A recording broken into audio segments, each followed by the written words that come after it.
हाथ उठा देती है, सामने वाले उसके ऊपर हमला नहीं करते हैं। शरणागति माने हाथ उठा देना। किसी का दिवालिया निकल जाता है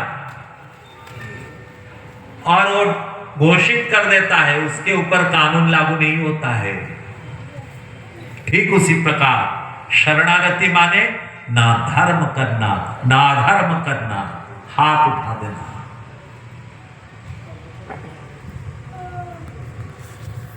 यही शरणागति की वास्तविक अवस्था है। तो आप लोग समझ गए होंगे, शरणागति माने ना पाप ना पुण्य, वो कुछ नहीं करता है, वो अकर्ता हो जाता है।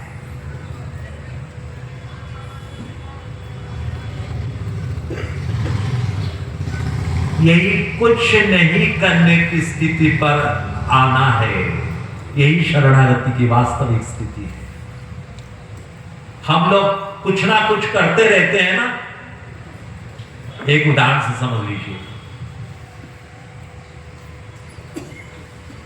महाभारत युद्ध चल रहा था।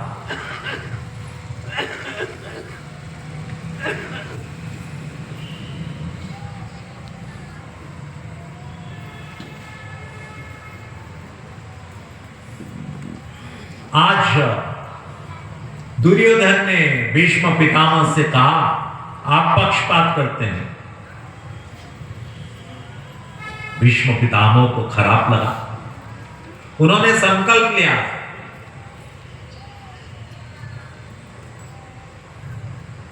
आज तो एक पांडव की मौत अवश्य होगी। अब ये खबर फैल गई।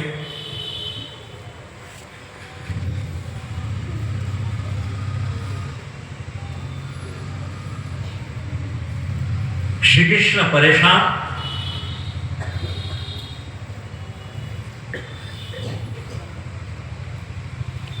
अर्जुन के शिविर में गए।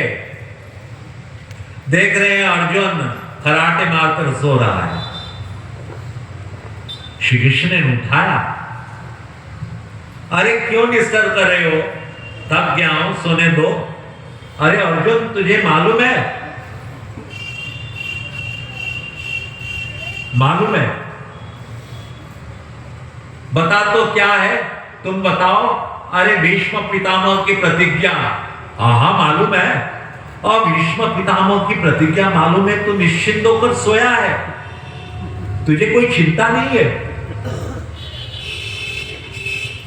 अर्जुन ने कहा, मेरी चिंता करने के लिए आप हो, मैं क्यों मेरी चिंता करूं, मैं आपका चिंतन कर रहा हूं, मुझे सोने दो। ठाकुर जी विभोर हो गए, मेरा भक्त इतनी निश्चिंता है। गए द्रौपदी के शिविर में।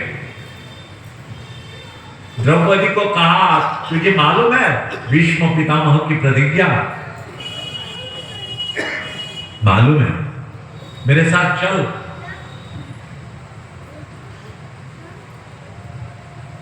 अब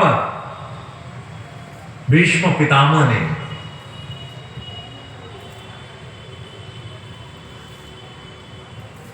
दुर्योधन से कहा था, पत्नी को भेज देना रात को 12 बजे मेरे शिविर पर, मैं उसको अखंड सौभाग्यवतित्व का भाग्य प्रदान करूंगा, वरदान दूंगा। अब द्रौपदी से ठाकुर जी ने कहा, देख भीष्म पितामह के शिविर में जाना है, तू सामने रहेगी, मैं तेरे पीछे घूंघट ओढ़कर मैं चलूंगा।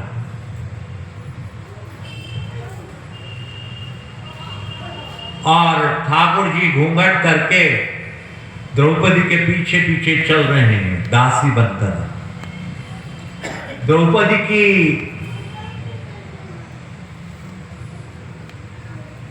उनके जूतों से आवाज आ रही थी।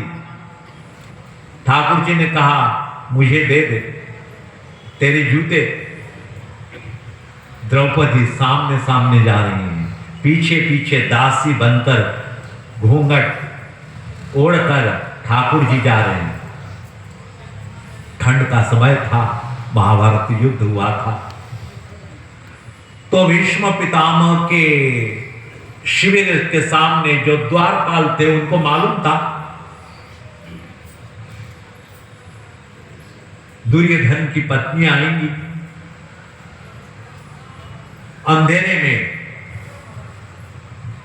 द्रौपदी सामने, पीछे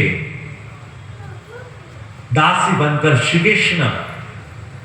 तो उन लोगों को मालूम था, उन लोगों ने भीतर महारानी सोचकर प्रवेश की अनुमति दे दी। इधर भीष्म पितामह पलंग पर लेटे हैं,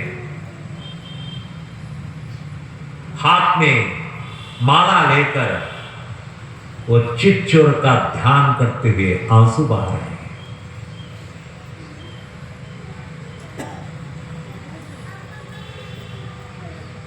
जब द्रौपदी पहुंच गई,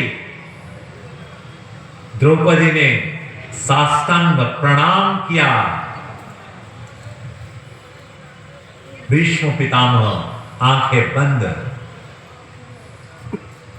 समझ गए दुर्योधन की पत्नी आई है। अखंड सौभाग्यवती भव।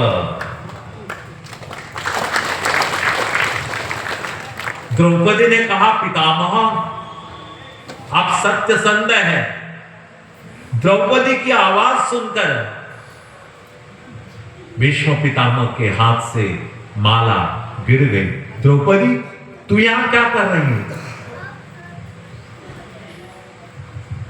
वो तो मैं बाद में बताऊंगी, पहले आप बताइए आपने जो वरदान दिया वो सत्य होगा ना? आप सत्य संधो।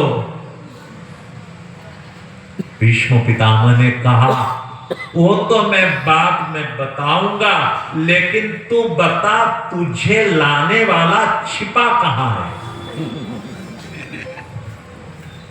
द्रौपदी सामने सामने जा रही है, पीछे पीछे भीष्म पितामह जा रहे हैं। बाहर आकर देखा कि द्वेड़ी का रंग निराला था। बाहर आकर देखा कि द्वेड़ी का रंग निराला था। पीतांबर का घूंघट काढ़े खड़ा मुरली वाला था। चरणों में आकर लिपट गए कि छलिया छलने आया है। चरणों में आकर लिपट गए कि छलिया छलने आया है। भक्त की रक्षा के हेतु दासी का वेश बनाया है।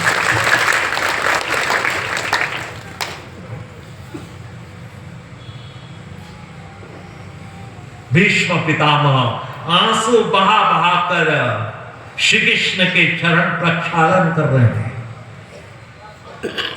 और द्रौपदी से कह रहे हैं अरे तुम्हारे पक्ष में तो ये छलिया है, जीत तो तुम्हारी पक्की है, काहे के लिए परेशान हो?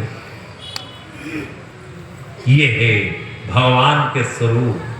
जब हम कुछ नहीं करते हैं वो सब कुछ करते हैं।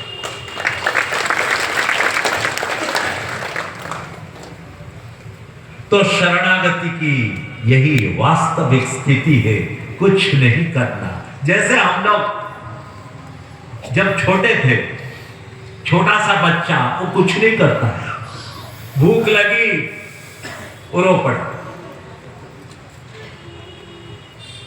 पेशाब में लेटा है रो देता है। तो बच्चा कुछ नहीं करता है और उसका प्रत्येक कार्य मां करती है, वो कुछ नहीं करता। जब बच्चा बड़ा होने लगता है तो थोड़ा थोड़ा काम करने लगता है, उतनी मात्रा में काम कम कर देती है